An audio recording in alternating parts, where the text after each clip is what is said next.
Your call is important to us. Please stay on the line and someone will be with you shortly. Be a mother if I'm sorry, what did I call? The family place. I'm sorry, may I have your name? This is Katrina. Okay. I am in a crisis that involves the government, and they have enticed a multitude of locations.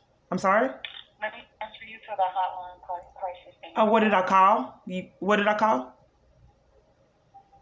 Ma'am? She transferred me. please enter a mailbox number or wait. This is what I got. Welcome to the message Please center. leave your name, the name of the person you are calling, and a message. It's sick. This has been going on years. They would be rude. That's why I knew something was inappropriate. This is a crisis line. Why are they sending me to a voicemail? Family place. Yes. May I have your name? My name's Desiree. Desiree? Okay. What is this? What did I just call? What line?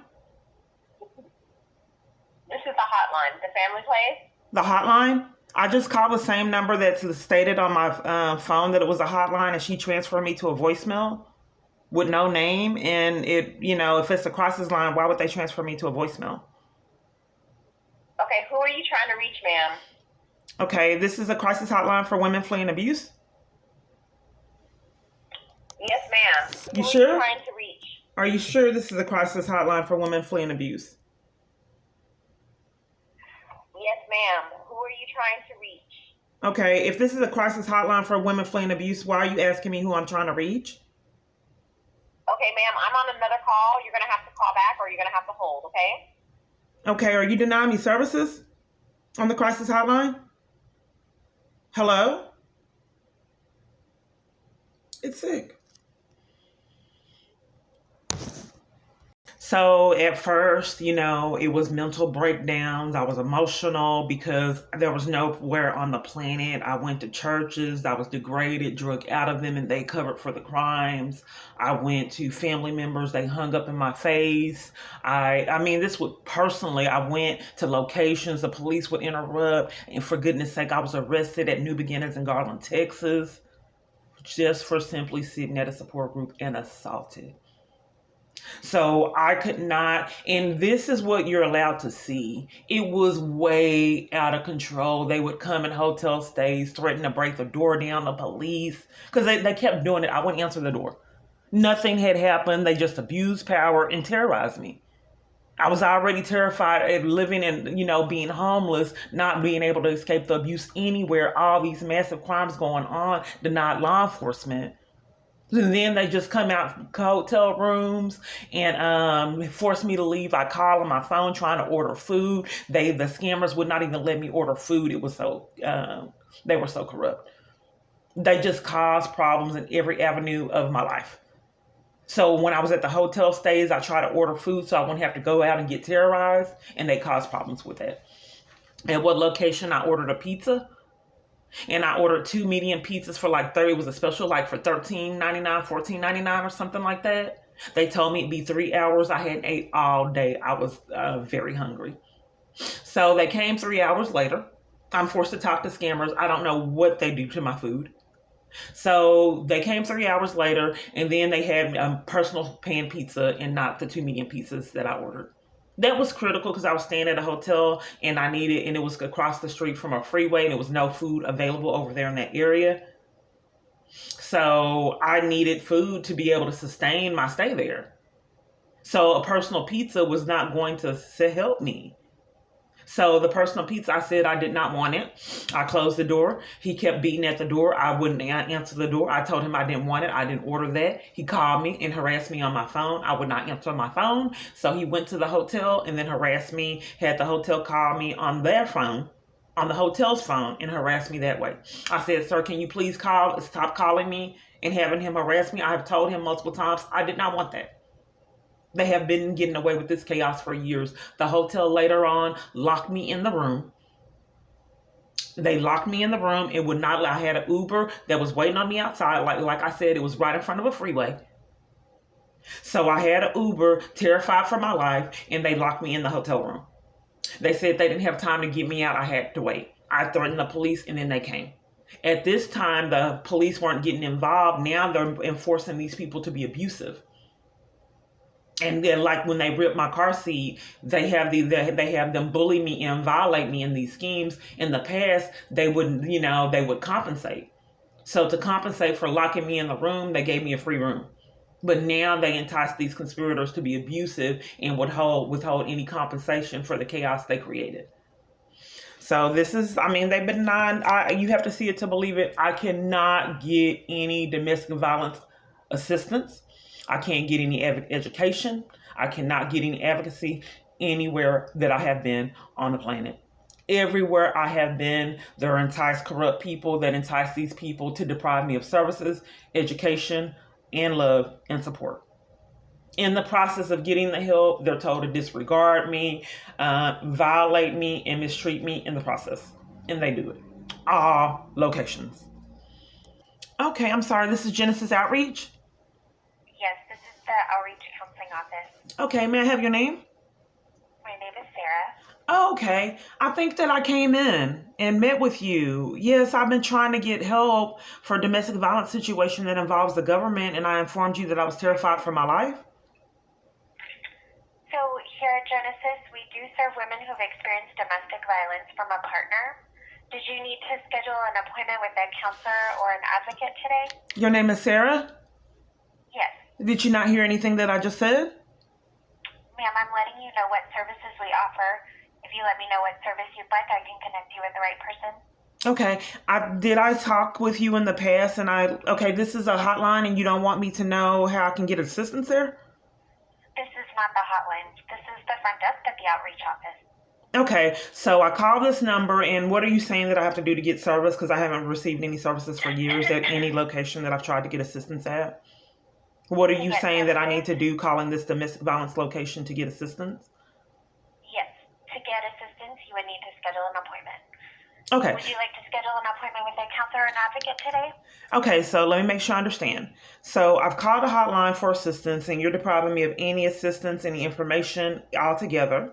The only thing that you're willing to offer me is scheduling an appointment. That's the only thing that you do for women that are fleeing for their lives in a domestic violence situation, is schedule them appointments to save their life. Would you like to speak to a director? I just don't understand how a person would get in a shelter if they have to be scheduled an appointment. How are they going to get in a domestic violence shelter if they have to have an appointment fleeing for their life? We have a shelter at a separate location. But you just said that you have to schedule an appointment. How do they get in the shelter if they have to have an appointment to get services? This isn't making sense. For outreach services, you need to schedule an appointment. Okay, so hold on. Stay at our shelter. Are you sure that you're not trying to deprive me of services, ma'am? Okay, so I've called the hotline for assistance. Then you tell me that I have to schedule an appointment for assistance. So how do I get emergency services if I fear my safety and my life is in jeopardy like I've already addressed to you right now? I'm letting you know what services are available. If you're not able to select a service and you don't want to speak to the shelter, I don't think we have the services to assist you. Okay, so you're denying me advocacy on this random call? I've experienced this for years, ma'am. I don't understand why I go to every domestic violence location and get denied and sabotage services. Why do all these locations cover for my abuse and enforce it? Okay. One moment, No, I didn't ask to speak with your director, ma'am. Hello? Hi, you've reached the Office of Ruth Caretaker, Senior Director of Clinical and Non-Residential Services. This has been going on. That's why I knew hours and hours and hours. Or emergency safety planning. And you get arrested and assaulted in person. 94643. They do not call back. I've been calling years. I'm sorry, I can barely hear you. Thank you for calling Women Call Moses. How may I help you? Yes, I did an intake and a long procedure. A lot of staff ducked and dodged me. I'm going through an emergency situation, then I fear my safety, and I've been deprived of domestic violence assistance at every location I've been to. And I was actually arrested at New Beginnings in Garland, Texas, and assaulted. So I don't know how to get help because every location I go to deprives me of services. And I fear my safety and cannot get help or law enforcement.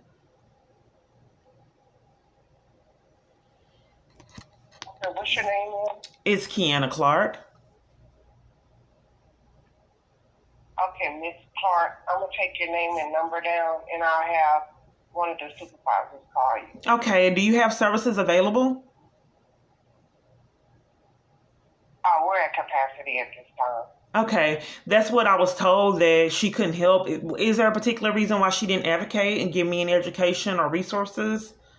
She said she was at capacity to help me even advocate and direct me for safety to save my life. So I tried to explain. Let me give you the number to Family What? Place or Genesis.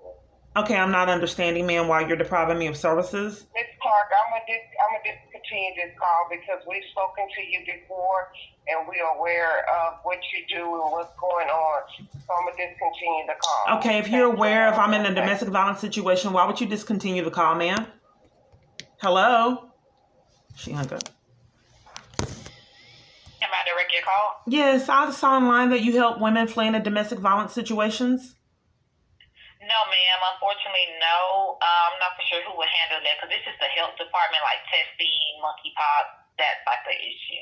Oh, it said stated in my phone. So you don't know how to direct me towards a woman that's fleeing abuse? I haven't been able to find any help for years.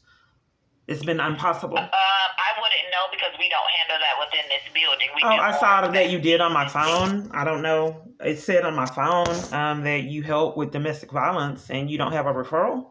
So can you put me on hold and find a location with... There's no one for me to transfer you to. I'm looking at the directory list. This is the health department. Okay.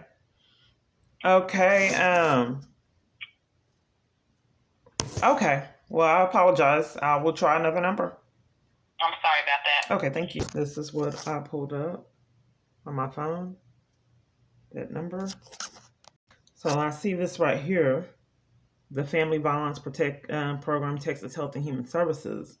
So a multitude of parties conspire together to sabotage my rights and keep me in the abuse. So they deprive me of information on programs and assistance at multiple different locations. That's why they pretended like MetroCare was the only place that can help me flee in a dangerous domestic violence situation. And they covered for crimes, enforced the criminal activity, and tried to tell me the only place they can get is this abusive, sober living place. They had bed bugs, it was torture, a whole bunch of things that went on that you just wouldn't believe. I wouldn't buy anything because I couldn't keep anything. So I put in the descriptions what they stole. Multiple parties had pickles. This is how petty the abuse was there. Multiple parties had pickles. Okay, a lot of people there had their own pickles. Someone bought a big jar of pickles and everyone had their own pickle. I finally got my pickle. I was afraid to ask for her for a pickle, the person that had all the pickles. I love the brand kind of pickles that she had. But she said, "You want one? Everyone else got one." I said, "Yes, I do." So I get the pickle, I bite it, and I put it in the refrigerator. There's like 4 or 5 people there. So everyone already had their pickle. So I go to work, come back, and someone bit my pickle. I'm really particular. So whoever bit my pickle, I didn't want it. But the jar of pickle's still up there. So out of malice, all the individuals there had pickles. While I was at work, came back, and were anxious to get back to the pickle. Someone bit it. So these are the kind of events that occurred at this location, the sober living place. People would come in. I'm really funny about certain things. And we had our own towels. And multiple different parties came in and used my towel. Randomly. So I'm not quite sure why a multitude of people and then someone eventually came in and took my towels. This person harassed me. This is the one that asked me to take her to the doctor. There's a lot of crazy events that went on with this particular individual. She eventually got put out. They claimed that she got put out, but she was very abusive to me. So then she, instead of giving me the towels that came up missing, she gave them back to the facilitator. I said, "Why would she give you my towels?" So out of the towels that she gave me, another towel that she gave came up missing because he said that the nicer towels. Okay, so he gave me the towels. I didn't want them because he gave me dirty towels. They were clean when she took them. And like I said, I'm particular. So they gave me, they were clean towels, but he was trying to give me back dirty, wet, nasty towels. I didn't want the dirty, wet, nasty towels. So I put the dirty, nasty towels in the wash. I came back, the nicest towels were missing out of the wash. So you just have to see it to believe it. Like I said, a lot of the things I can't talk about, and the combined incidences, the minimal along with the extreme, is torture. So I'm calling, I have called all day, adding up to weeks, adding up to years, talking to these counterfeits that only try to convince the people that are hearing the conversation, because they used to be really abusive. And they wanted it to be obvious that I was not going to get help, and they tortured me during these calls. But since they know that I'm recording, they're trying to convince you guys that it's a legitimate call and I'm mentally ill and these calls aren't being counterfeited, because you're not aware of that. A multitude of the population don't know calls can be counterfeited. That's why identity theft is at the extreme that it is. People don't know this exists. I know it because it's years of calling all over the United States begging for my life, and all these locations dodge me and deprive me of services and then cover for the crimes I'm experiencing. This is a video diary I can't work, and you get a glimpse of how my life has been for years. A glimpse, because like I said, there's a multitude of things I can't report. The police used to come personally, terrorize, arrest, violate, personally, multiple. They didn't come alone because it adds to the terror when they come in groups. So they did. This is a video diary. So, what do you do? When the government has this much power, they want to enforce the abuse for your abuser. And they get away with it. Donna, may I help you? Your name's Donna? Yes. Okay, and what did I call? This is, this is Parkland. Is it Parkland Hospital? Yes, this is Parkland Hospital. We're trying to reach a particular clinic. Oh, they dialed victim's witness on my phone. It's not victim witness? Well, this is VIP. This is the department for the intervention of victims who have experienced domestic violence, rape. Did you not want me to know that? Because I asked you what I called and you said this is Parkland. And then I said, we're trying to, we're careful as to who we're talking with. Yes, ma'am. Okay. So you did not want me to know that what I was calling, and you're careful to protect what the party is calling? To not reveal to the person that's calling you what they're calling? How can I help you? I'd be glad to help you. Okay, I'm sorry, I didn't get your name. My name is Donna. Okay. You did tell me that. I apologize. Okay, so what exactly do you do there? We are here to offer counseling for people who have experienced trauma in many ways. Okay, because I was told at first that you help with victims and you help them get assistance and you advocate for them. We do have advocates. If somebody is at the hospital and they're needing assistance immediately, we do have advocates that go and visit them. If someone is needing resources, they're in a crisis situation, maybe they need a place to go. Okay, I'm sorry. So as far as advocating for women that are fleeing for their life, you don't help with that? Yes, we give them resources. Yes, ma'am.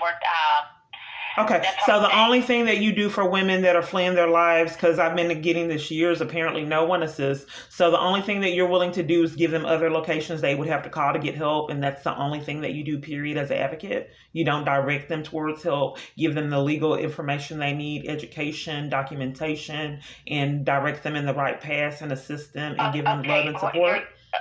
That's not what I said, ma'am. What we do here is I've got resources that we can. I want to know what exactly, besides the resources, exactly, because I've experienced this years, what do you do? Because giving resources, that is giving someone else going to another direction for help. So I wanted to know exactly at your location, because all locations direct me to other locations, so I never haven't received services for years. So you give me resources, and then what do you do there outside of direct me to go somewhere else to get help? We offer counseling here.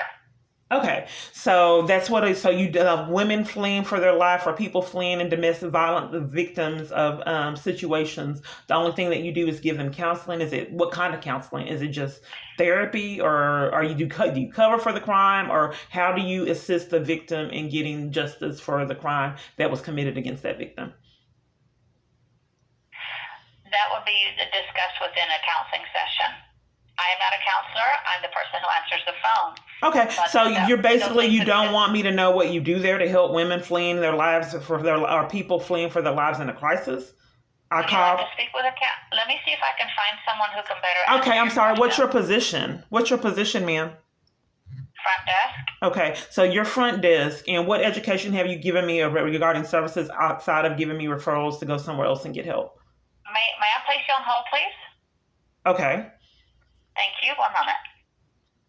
It's been going on years. They all give referrals and do nothing. That's why I've been trapped in this chaos for years. When I came in person, the police came and showed and interrupted. Well, the police showed, rather. So he's petty. He don't want me to have any advocacy, any support, any help. So they don't want to tell me nothing. They don't want me to know my rights. So I call and they play games at all locations. So it's problematic when you call the people that you call for assistance are covering for the crimes that happen to you.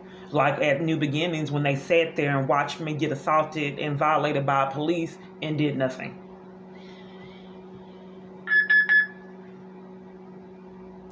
So in some of these times when I was calling and begging for my life and speaking with these scammers, they would get aggravated. And that's when the police would come out and remove me from hotel rooms. They'd arrest me, come out in schemes and arrest me and tell me I was mentally ill. One more moment, please. One more moment. I lost vehicles. Like I said, they came to this location and interrupted. A police dropped me off because I went to the police department. At the time, I did not know the government was enforcing my abuse. So they took me to the police department. It was random. He was trying to take me to Parkland Hospital, and on the way to the hospital, I saw the location or something happen, and I said, I want to go here. So then they dropped me off at Parkland's Victim Intervention Program. Okay, so then the representative, they were helping. And then, police came and interrupted and forced me to go to Parkland Hospital to get the help for domestic violence. So we went to Parkland Hospital, and when we went to Parkland Hospital, he wanted me to get help, but wouldn't let me speak. They had me there. It was daylight. They had me wait there hours until it was nighttime. And imagine, you have to keep in mind that I was fleeing a violent domestic violence situation. My child got hit with a car that involved police arrest. My daughter got strangled, crimes with interference with child custody. All kinds of chaos going on. So I was afraid for my life. So when we got to the hospital, it was daylight, and then they waited hours playing games. And I'd go back there trying to speak with the representative to get help. He wouldn't let me talk to her. I said, "Sir, how am I going to get advocacy and support if I can't tell her what I'm here for?" He said, "You're not allowed here in the back. That's serious consequences for that. Go back up to the front." He was providing me the help. So when it was nighttime, they gave me a location to a shelter, a one-day shelter in Fort Worth. I was in Dallas in a bus pass, fleeing for my life in a domestic violence location. Obviously, it was dark. I experienced a lot of scams on DART and abuse on DART. So I did not feel comfortable for my safety riding the bus all the way to Fort Worth. Not knowing where I'm going, the DART drivers denied me route information out of malice. They wouldn't help. A multitude of drivers, they would not give me route information, period. They were told that, and they didn't. And I'll put in the feed the video of the asking for route information and getting cursed out and slandered. They would not. How many? All of them. I don't know how they did it. So anyway, to make a long story short, I didn't do that. So I was forced to sleep outside. I went to a police department, told them I feared my life and I was in danger. They tried to take me to Parkland Hospital. I saw on the route another location and had him drop me off there. When he dropped me off there, another police came to interrupt it. And they forced me to go to a homeless shelter, knowing that after I had stated to multiple police that I feared my life. So I'm still on hold. I'm speaking with scammers. This has been going on years. They don't help. They cover for crimes and play games. I have been, like I said, on the phone hours, living in a tent, terrified for my life, going through this living nightmare. Every number to number to number. Business to business to business. all denied services before COVID-19. And at church. I got drug out of it, assaulted, violated at church, and thrown on concrete. Police were out there waiting to time. And they did. Thank you. Okay, one more moment. Okay. So I reported to the police these unusual calls, and they would like to keep me on hold like 30-something minutes in the past. It was harassment. Who would believe it? So it's a game, that whole time, knowing full blown well that I was not going to get the services I was seeking because someone was controlling it. And like I said, that's a great alibi because who would believe it? You would have to record such events. Clear cut, that's mentally ill. No, the government isn't that sick. And if they are, is it just me that's in jeopardy? Or are you as well? If a man that's not mentally stable is allowed to control the government to this extreme, and when a multitude of parties were caught as conspirators in my abuse to an extreme, they were finally caught right before COVID. I finally had evidence, but I couldn't reveal it because everything was closed. I haven't received it in years in person on the phone. It's a game. Sometimes 7 or 8 hours, if not sometimes more. They have not given me the assistance, period. Any education, nothing. They don't want me to know. They don't want me to know my rights. So these are long, extreme. A lot of the YouTube cyberbullies and trolls, it's ranting. I just can't believe this is still going on. I cannot believe a woman can get violated to this degree. And like I said, this is what abusers do. They do this. This is all what abusers do. But imagine the experience on steroids with abusers abusing government control over the government to enforce the party's abuse and use the government to rob and contribute to financial abuse and terrorize people into they are abusers abused too.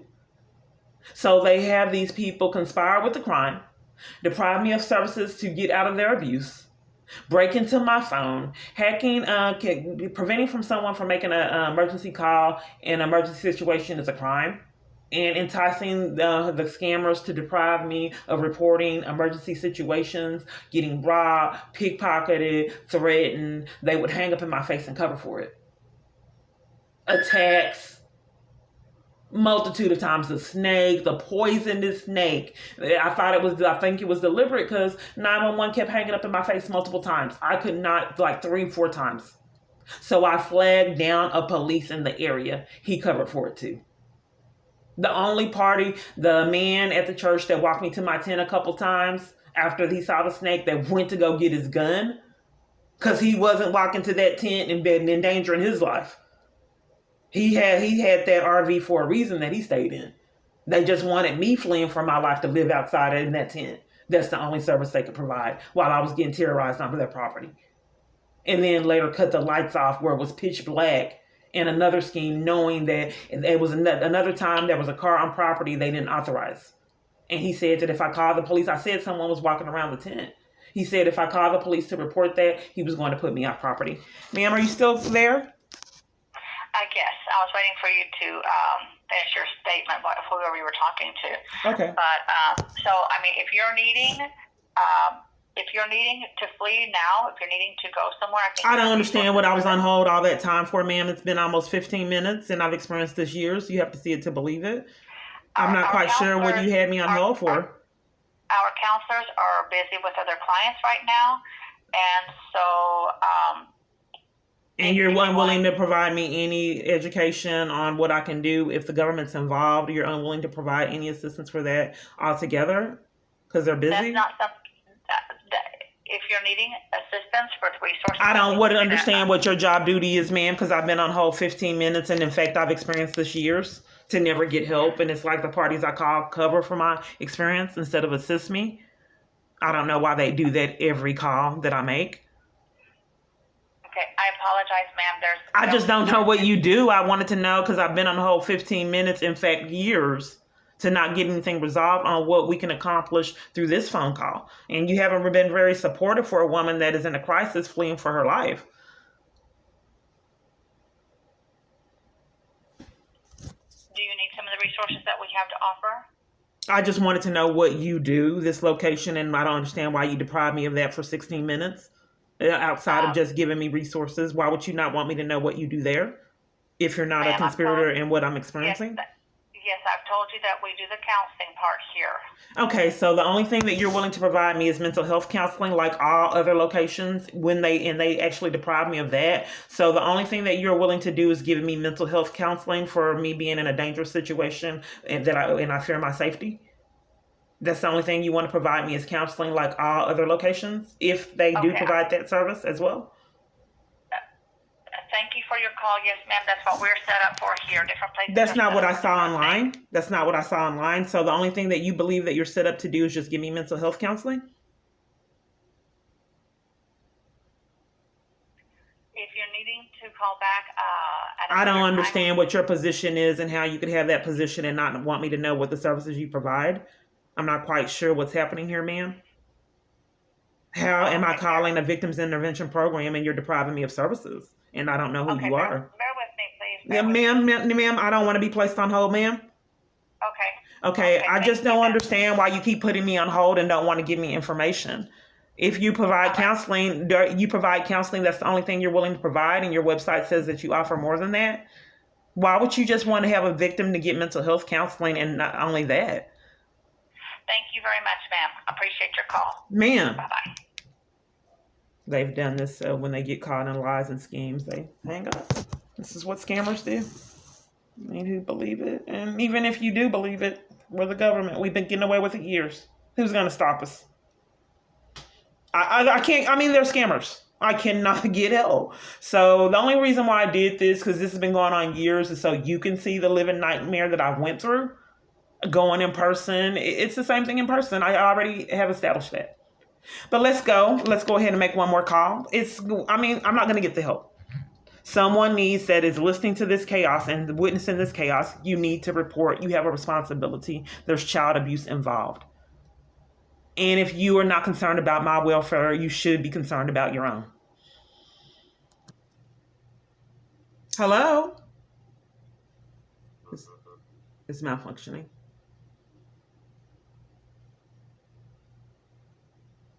Hello? Hello? It's supposed to be Garland Police. Yes, you're really low. Can you hear me? Yes, ma'am. Can you hear me? Yes. May I have your name? My ID number is 13635. You don't want me to have your name? Last name's Hatchet. I can't hear you. Hatchet. Are you a police? No, ma'am. I'm just a dispatcher or call taker. Okay. Is there anyone in the Internal Affairs Public Integrity?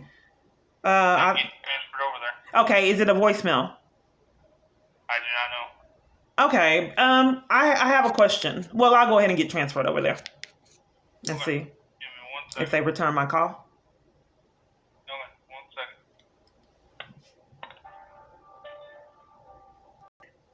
If you're calling for information on a citation you received, press 1.